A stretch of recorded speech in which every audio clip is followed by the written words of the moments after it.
Hello everyone, welcome to the NPTEL online certification course on fundamentals of food process engineering. And we are discussing now leaching and extraction, and we have already discussed some part of leaching and extraction, the basic fundamental principle of leaching and extraction, the equilibrium of leaching, single stage and multi stage leaching operation. We have done some problem on this, and also we have discussed that the mass transfer, rate of mass transfer equation in leaching. Now, in today's class we will look some more some more cases that are important in case of leaching, and then we will move on to the extraction, specifically the liquid extraction process. And we do not have much time for elaborate discussion of this leaching and extraction. It is a really vast topic, and in this particular course we are just discussing the fundamental aspects. We are not going very deep into it. Maybe you can refer other courses and books, and if in latter stage we may give some more elaboration on that, but now we will just give you the basic idea of what happens in case of the leaching and extraction process. So, after discussing the different stages and different operation of leaching, and also discuss the equilibrium and the equilibrium conditions and the mass transfer, rate of mass transfer, the next important thing in leaching is that washing of the slurry material. What happened, we are till now concerned about what the solute component we are extracting, right. So, we have taken the material, the solvent, in such a way that the solvent had a proper affinity towards the particular solute that we try to extract from the solid crushed material or slurry material. Okay. So, that was our main aim. So, that is why we tried to evaluate the overflow where the solute and solvent is there, and then to separate the solute and solvent we apply either distillation or crystallization, etc. But in some cases the solid material is of important, and in that case we actually try to separate one or more component from the solid material, and then the pure material is of our requirement. For example, sometime during the cheese preparation we want to remove the trace of the lactose, okay, and that is being done by repeated washing treatment. So, in that washing, actually normally we try to take water because it is freely available and inexpensive. So, if the case can be solved by, if the extra washing can be done by water, it is very good, and if it is not, then we have to look for some other solvent that is specifically used for this kind of material. So, physically if you want to think, the case is that till now when we perform leaching, the solvent was coming and there was some solid material, okay, solid maybe crushed material, mostly because we want to increase the surface to volume ratio for all the cases, so that all the particle will come in intimate contact with the solvent, and then we are getting here as an underflow the solid plus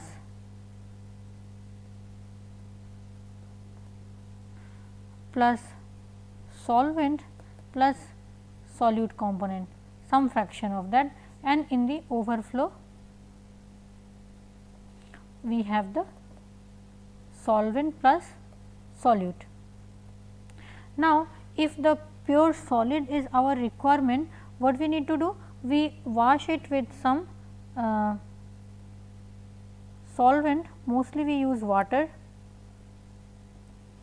so that we want at the end that the solid will be pure solid, we will get in the pure form, or then we may dry it to remove that water, and all the solute will come out of the solid material.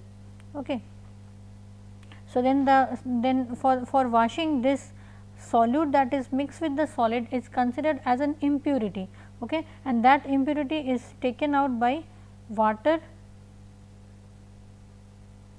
and here the solid will be recovered. So, this way we actually move. So, therefore, washing is important when the solid is of important and the solid we want to extract in pure form. So, all the solute and solvent what is mixed with that we want to wash it and we get the pure solid material. So, let us see now in the washing how we approach. It is similar to extraction, similar in the sense in the extraction the solvent is used to take the solute out of the solid matrix, and in the washing the whatever impurities or the solute residue remain in the solid, that is extracted by some washing liquid, that is normally water. Okay. In washing, the inert material is required product. Inert material is our required product, that means the solid that we want to separate, and the solvent here is water. In multiple washing, the water content of the material is XW. Okay. So, what happened that in one washing we may not fully take out the impurities that is mixed with the solid. So, in multiple washing we wash repeatedly, and the water content of the material, let us say XW, that is the weight fraction, and a fraction of this X, which is the impurity, that is the solute or impurity that we want to separate. And to do this, what solvent we add? We add water of Y into XW amount. Okay. So, the impurity formerly contained in XW amount of water, because initially the water content of the material was XW. So, all the impurities were there in the XW. Okay. XW of the water is now in the mass. So, once we try to wash it, so then all the impurities will coming into the mass. So, it is coming into the XW plus Y into XW amount of water. Okay.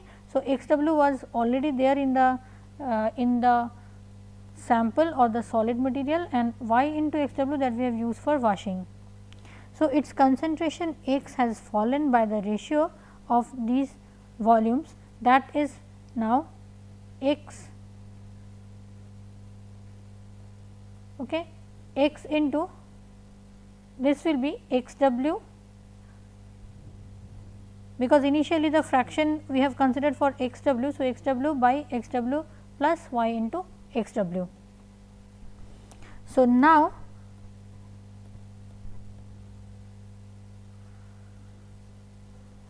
after one washing, when we perform one washing, so what will remain, that X1, the fraction that remain X1, that is X into XW by XW into 1 plus Y. Okay. So, XW we can cancel it. So, we are getting X into 1 by 1 plus Y. So, X was the fraction of impurity. So, after one washing, the level of impurity remained as this X1, that is X into 1 by 1 plus Y. Okay. Now, after two washing, this will become X2 into initial fraction was X1. So, X1 into 1 by 1 plus Y. So, X1 is again X into 1 divided by 1 plus Y. So, finally, we are getting X into 1 by 1 plus Y square. This is for the 2 stage. Similarly, for the 3 stage we will getting X3, that is equal to X into 1 by 1 plus Y to the power cube, and for n stage in the similar way we are getting X n, that is equal to X into 1 by 1 plus Y to the power n. Okay. So, this is how after each washing treatment the impurity that remains. Okay. So, after one washing, two washing, nth washing, this is the impurity remains, or we can say the impurity concentration in the in the solution, because that is what that we are calculating here. So, based on that we will solve a problem now,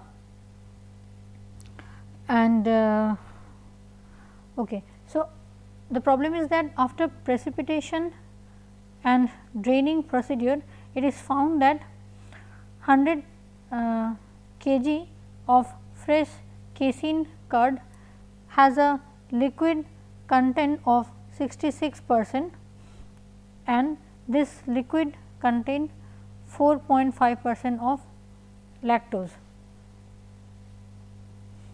Okay. 4.5% of lactose.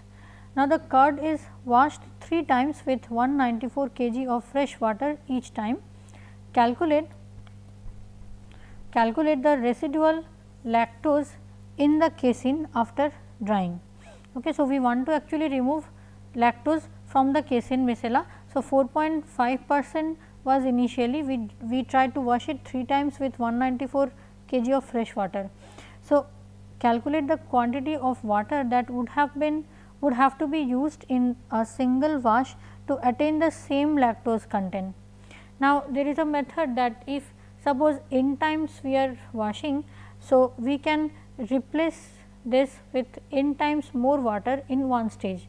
Okay. So, that can also be done. So, assume the perfect washing and draining of curd to 66% of moisture each time. This was the condition given. Now, let us see how we can solve this one.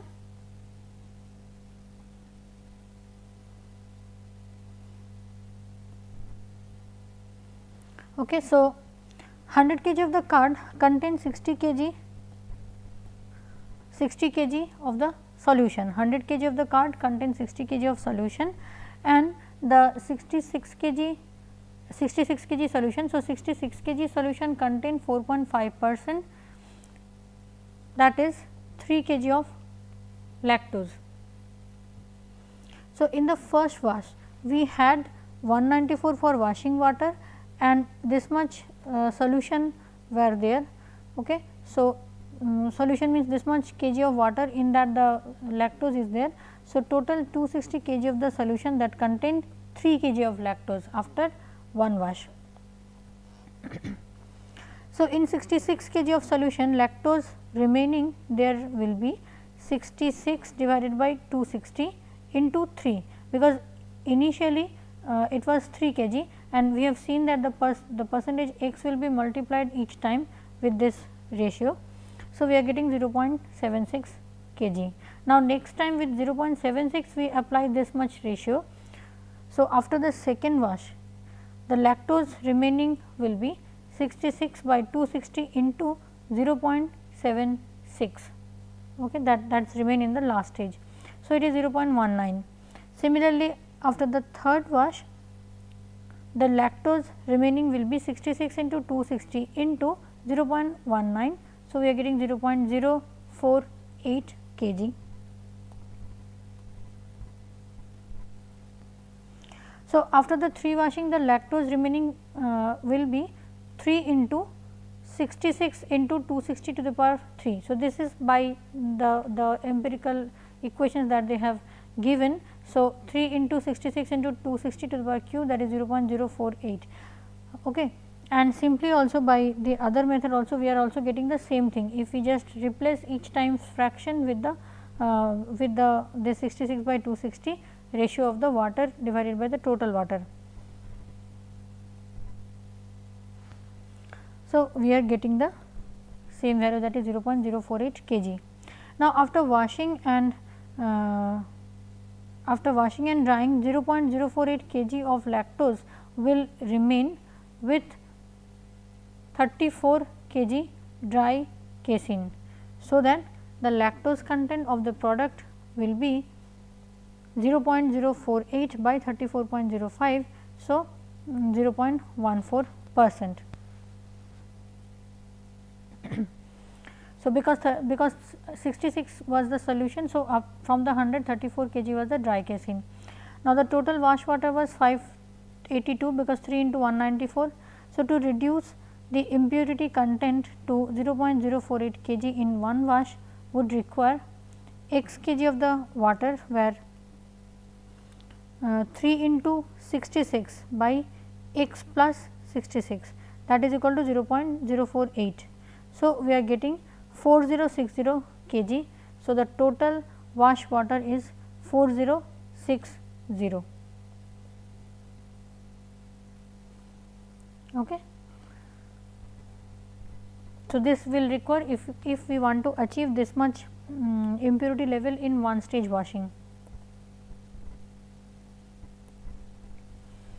So, next we will start liquid extraction. So far we have mostly discussed the leaching, that is the solid liquid extraction process, and we have discussed its equilibrium, multi-stage process, operation, mass transfer rate and few equations, and finally the washing of the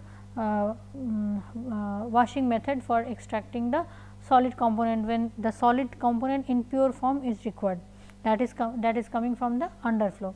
Now, next we will discuss the liquid extraction.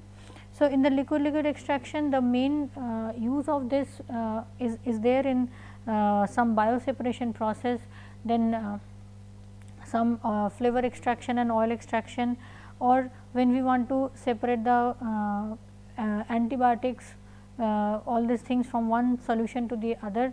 So, in that case we use this one liquid extraction, and here like in the solid liquid extraction, the solid and liquid though both came into very intimate contact. Here two liquid phases are coming into contact, and a third component that has affinity higher than the second liquid from the first. So, it will going to the second one. For example, if we try to visualize this, suppose one fluid stream is coming which is having some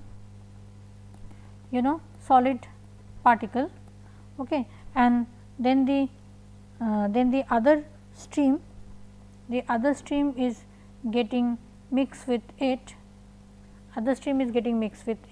which is having the pure solvent. Maybe there may be no traces of, there may some traces of the solute or may not be. Okay. So, then what will happen that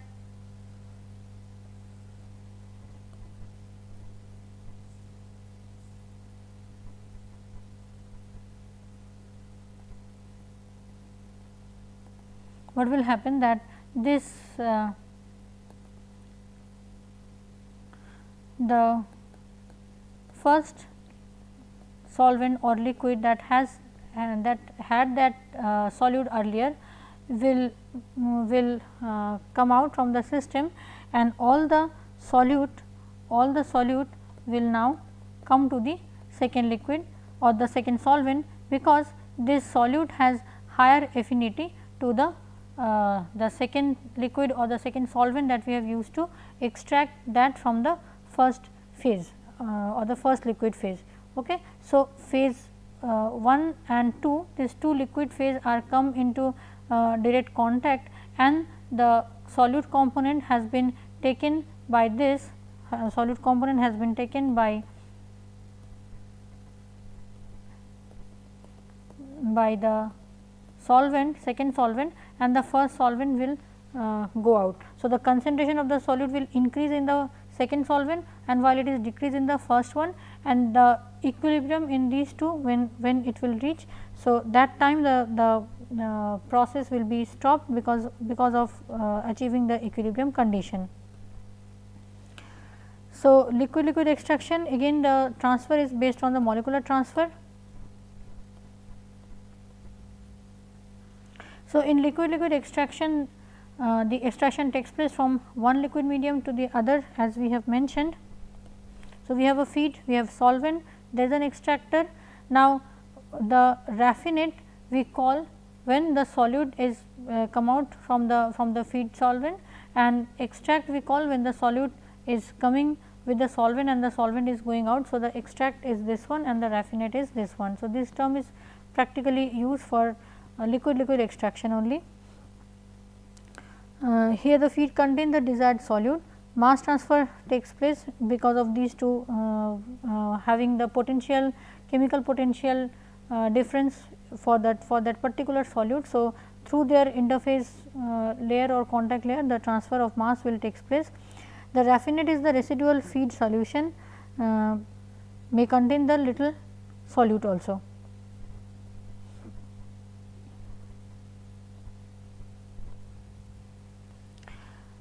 So, as we need the equilibrium condition in leaching, we need it, we have to observe that equilibrium condition in the solvent extraction or liquid liquid extraction also.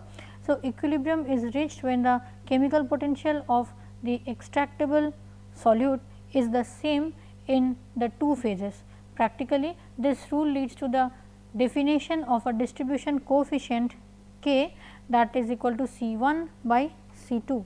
So, distribution coefficient is expressed as this, and C 1 and C 2 are the equilibrium concentration of the solute in the two phases, okay, because two liquid phases are coming into contact. So, the extract and raffinate, these two are going out. So, actually these are the concentration of this extract and raffinate phase.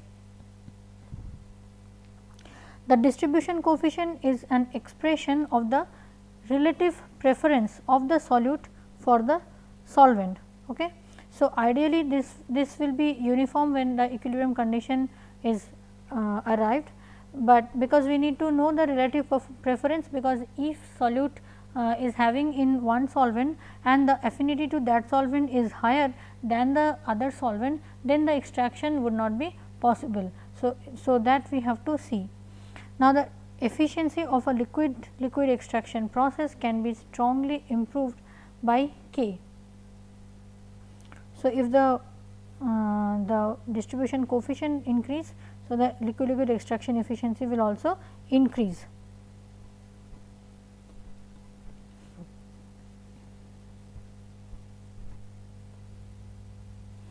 Now, as we have shown you how to plot the equilibrium conditions in case of the leaching operation, there we have taken a rectangular plot, and in the y axis we plotted in, and that is the inert material divided by the solute kg of the solute plus kg of the solvent.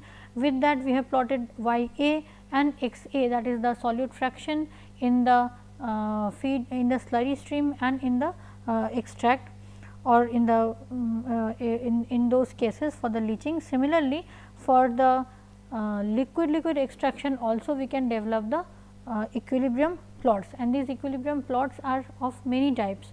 Okay. So, sometime we may refer the equilateral triangular plots, or rectangular plots are also there.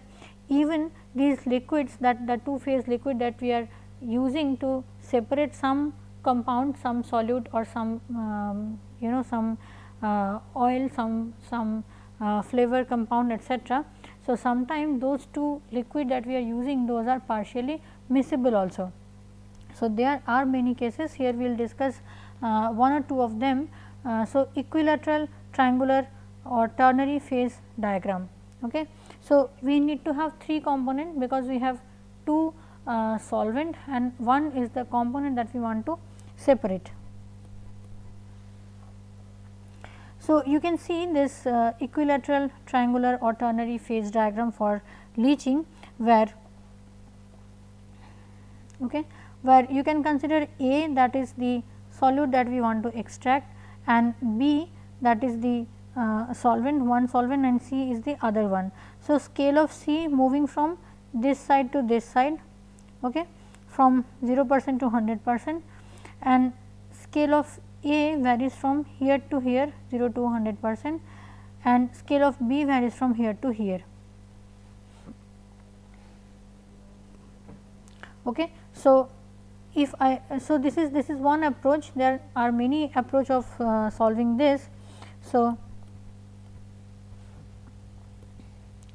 let us say one case we want to have. So, how these three can be separated? Initially we will get a mixture. Suppose we are having two stream, stream 1 stream 1 we are having and stream 2 we are having. So, when they will get mixed, so they will reach eventually one equilibrium state. Okay, that equilibrium stage, let us say signifies by m. Okay, and when this equilibrium stage is coming, so we will get phase 1 and phase 2 separated. So, the solute component of the phase 1 has now reached to phase 2, but this point when we say that this is equilibrium, that means that equilibrium should be visible by measuring the concentration of that solute in both the stream, and that should come equal, or in the ideal case it is coming equal. We may not get equal, but we can calculate that from those charts. So, then the main thing is we need to achieve some equilibrium position. Okay. So, in this example, let us say we have a point, we have a ternary phase diagram, and here we have a point. Okay. Now, in this point, what will be the concentration that we want to measure? Now, the concentration, suppose we define A as the one solute component that we want to separate, and B or C as one solvent. So, in one stream the concentration of A, if it is fixed, so the other concentration we can fix.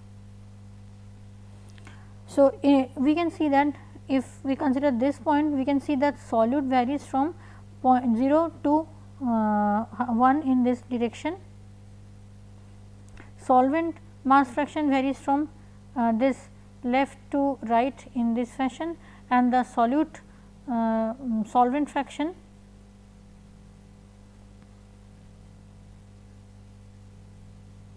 so this is okay, this is first one is the carrier. So, this is one solvent, that is the carrier one that is carrying this solute, this is the solvent and this is the solute mass fraction, right. So, at this point we can have the lines just parallel to this, already having this ternary line. So, we are getting little higher than 0.5. So, let us say 0.52, that is the mass fraction of the carrier. Okay. And now, if we draw this line on the solvent side, so we are getting that around 0.25, that will be the concentration of the solvent, and similarly if we move towards the solute side, we are getting also around 0.23. So, this is how all the three fraction can be find out at a particular condition.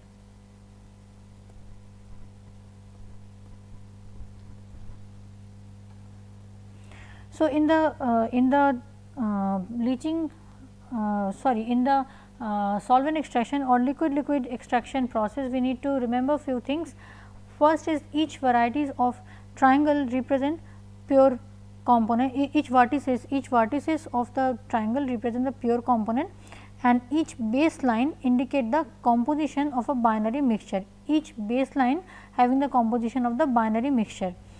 So, in each baseline the composition of a pure component located opposite to that vertex is 0, and in liquid extraction process the three vertices indicate the solute, carrier and solvent, that we have seen just now in the 3 plot. And in liquid extraction the ternary diagram has two region, one is the single liquid region and the two liquid phase region. So, this we actually get when we have some partially miscible solvent. So, here we can see in this diagram that we have extract that we want to separate, we have raffinate and we have solvent. Okay. So, this is the solvent, this is raffinate, that is after taking out that solute, the stream is called the raffinate, and here it is the extract. So, a single liquid region where all three components are dissolved in a single liquid phase, that we can have from here, and the two liquid phase region So, this is the single phase region where only the extract component will be there, and this is the two phase region where the solvent and raffinate will be getting partially mixed. The two liquid phase region where mixture composition split into two immiscible liquid. For liquid extraction, the mixture needs to be in two phase region. So, here it is two phase region, and these lines are called the tie line, okay. And there will be one point that is called the plate point, that actually having concentration of both the solvent similar, or both are coexist at that condition. So, the two regions are divided by miscibility boundary or liquid equilibrium line. So, this is the miscibility boundary or liquid equilibrium line.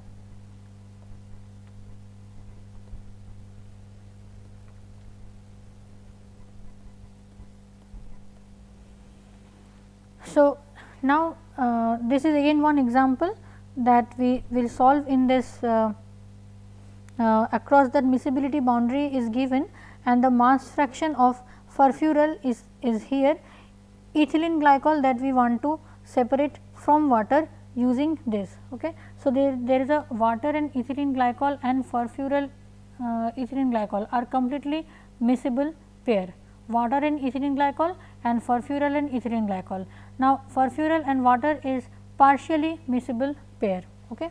So, water and furfural is partially miscible, and there is a miscibility boundary. So, this is called the plate point.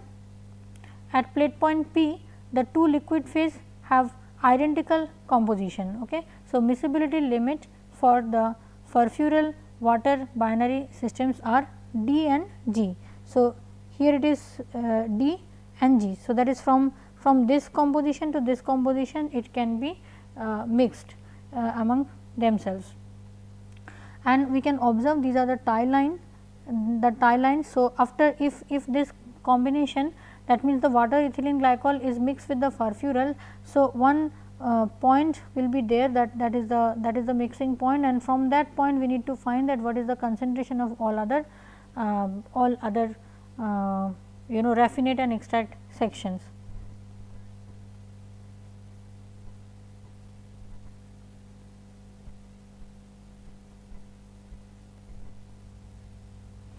Okay.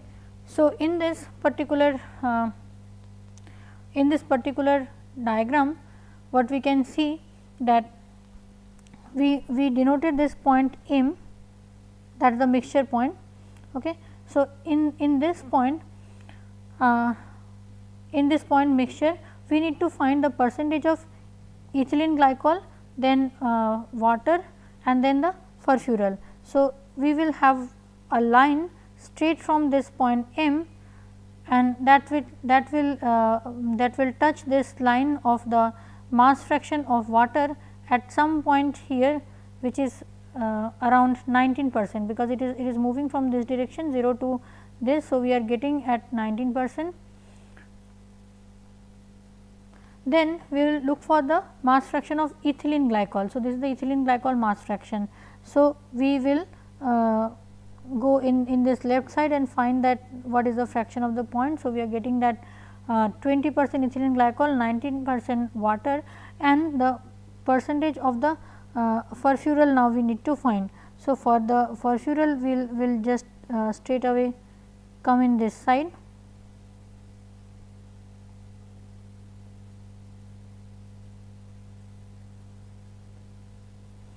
Okay. So, around 61% of that we will get. Okay. So, we get furfural here, we get mass fraction of the ethylene glycol here, and we will get here the water. Okay. Now, what we need to do is, from the mixture we need to find what is the composition of the raffinate and what is the composition of the extract. So, for raffinate and extract, this passing through M, we will need to have the tie line. Okay. So, here is the tie line is there, this is E and this is the R. So, this is raffinate and this is the extract. So, initially ethylene glycol was mixed with the water, now it will come to the furfural. So, that is why it is extract. Okay. So, then what we will get that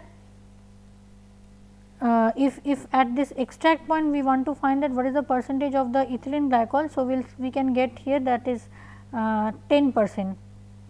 10% ethylene glycol we are getting, and now what is the water in this, because some we cannot completely separate. So, from here we will look for that how much percentage. So, if we will get somewhere here we will end up. So, that is around 4% water, around 4% water we will get, and from this line extract line if we come here. So, somewhere here we are reaching. So, 80% furfural will be there. Now, coming to the raffinate part. So, for the raffinate part, if you try to read the equilibrium diagram. So, for the raffinate we will have the tie line from the mixture to the raffinate side, and at this point. So, we will have straight away ethylene glycol, that is 40%, and we have water as around 48 or 49%, and similarly we have the we have from this point we have the around this is our vapor dome. So, somewhere here we will have around 11% of the furfural. So, this is how the equilibrium diagram in case of the liquid extraction can be read. We are not going to give you any equations there, because these equations are almost similar that we have developed in the leaching.